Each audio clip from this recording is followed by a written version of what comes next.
ডিম দিয়ে কিন্তু প্রচুর রেসিপি হয়। তো আজকে আমি ডিমের একটা নতুন রেসিপি তৈরি করছি। সেটা হচ্ছে আমড়া ডিম। তো তার জন্য আমি আমড়া আর ডিম সিদ্ধ করে নিয়েছি। এবার ডিমটাকে আমি ভেজে নিচ্ছি। ডিমটাকে খুব সামান্য নুন হলুদ দিয়ে ডিমটাকে ভেজে তুলে রেখে দিচ্ছি। এরপর ওই একই তেলে আমড়াটাকেও ভেজে নেব।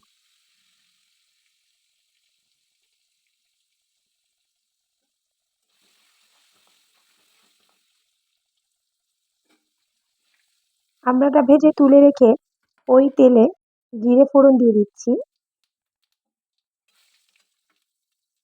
এর ভেতর পরিমাণ মতো পেঁয়াজ কুচি দিয়ে দিচ্ছি। কিছুক্ষণ নেড়েচেড়ে কিছুটা রসুন থেতো করে রেখেছিলাম, রসুনটাকে দিয়ে দিচ্ছি। এরপর কিছুটা আদা দিয়ে দিলাম। এবার এটাকে 2-3 মিনিট মতো নেড়েচেড়ে রান্না করবো। এর মাঝখানে পরিমাণ মতো নুন হলুদ দিয়ে দেবো। এবার এখানে জিরে গুঁড়ো 1/2 চামচ আর লঙ্কা গুঁড়ো 1/2 চামচ দিয়ে দিলাম।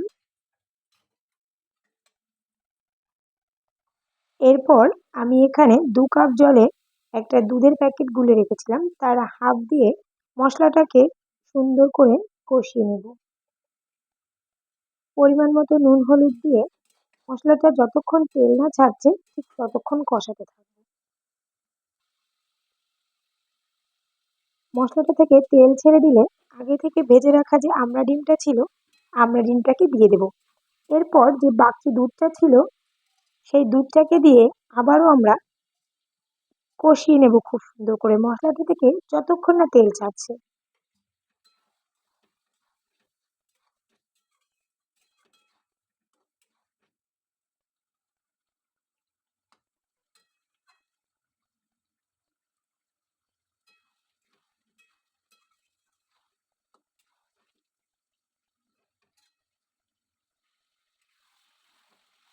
মশলাটা প্রায় কষানো হয়ে গেছে, মশলা থেকে প্রায় তেল ছেড়ে এসেছে। এরপর আমি এর ভেতর পরিমাণ মতো জল অ্যাড করব।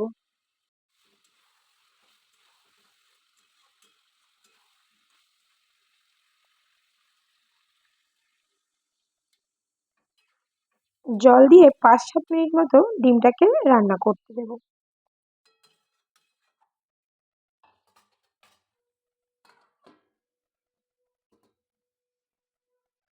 ঢেকে সাইডে রেখে দিচ্ছি। এরপর আমি এখানে লাল শাক করার জন্য লাল শাক করার ছিল, তো তার জন্য আমি তেলে কালো জিরে ফোড়ন দিয়েছি, তার মধ্যে কিছুটা পেঁয়াজ কুচি দিয়ে দিলাম, অল্প করে হলুদ দিয়ে দিচ্ছি, নুন,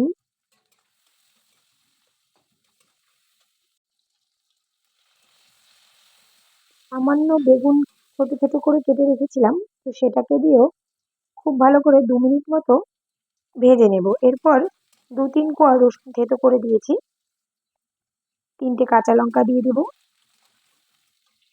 এরপর চিংড়ি মাছ দিয়ে দেবো। সবকিছুকে খুব ভালোভাবে ভেজে নেব।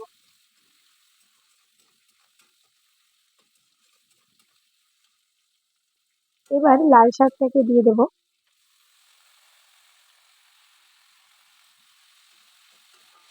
ঠিক এই পর্যায়ে সামান্য একটু চিনি দিয়ে দেবো, যার কারণে শাকের রংটা একদমই ঠিক থাকবে।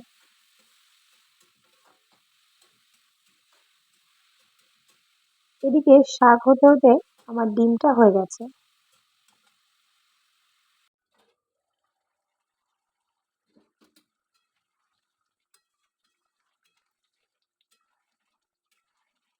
এখন ডিমে একটু মিষ্টি দেবো চিনি দিয়ে, কারণ আমরা ডিমে একটুখানি টক টক ঝাল ঝাল মিষ্টি মিষ্টি হলেই তবেই খুব সুন্দর খেতে হবে। গরম মশলা দিয়ে দিয়েছি। এবার একটু চিনি দিয়ে আমরা ডিমটাকে নামিয়ে নেব।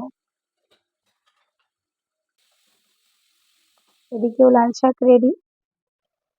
ডিম আর লাল শাক একদম রেডি হয়ে গেছে। সবকিছুকে এবার থালাতে খুব সুন্দর করে সাজিয়ে সার্ভ করে নেব। রেসিপিটা কেমন লাগলো কমেন্টে জানাতে একদম ভুলো না কিন্তু তোমরা। সবাই একবার আমড়া ডিমটা ট্রাই করে দেখতে পারো, খুবই টেস্টি হয় খেতে। তোমাকে জানিয়ে। টাটা।